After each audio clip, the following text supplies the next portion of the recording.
চলেন আপনাদের লগে একটা মজার রেসিপি শেয়ার করি। এই রেসিপিটা আমার দারুণ পছন্দের একটা রেসিপি, চিকেন বল।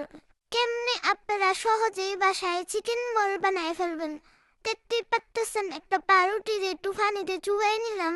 এখন এটারে মাংস মুরগির মাংস আর কি, মুরগির মাংস তো বুঝি নেই সবারই পছন্দ, এটা মুরগির মাংস দিয়েই করলাম।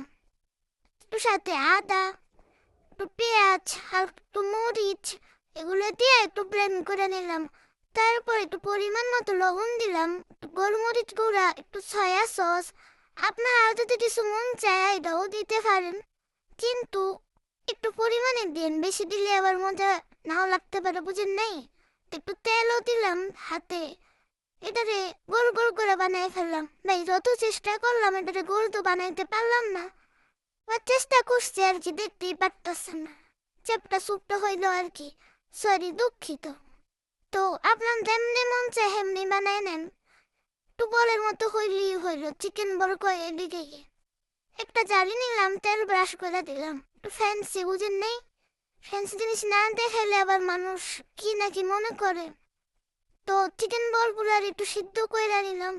এটারই বুঝছেন সিপির চিকেন বল বলে, যদি আমরা বাইরে খাই। বাইরে তো আমরা ভেজাল খাই। তো দেখছেন না কদের তো কত সহজে বানাই নিতে পারেন। বাচ্চা মানুষ, যেহেতু ঘরে বাচ্চা কাচ্চা আছে, হেরাও খাইবো, বড়রাও খাইবো। বাসায় কোনো গেস্ট আসলে হেগুলো খাওয়াইতে পারবেন। কত সহজ না রেসিপিটা, উদয় আমরা বাইরে টাকা দেওয়া যায় খাই। বলেন তো। দেখেন একটা সুন্দর রেসিপি দেখাই দিলাম, এখনই তাড়াতাড়ি যেন বানায় ফেলেন।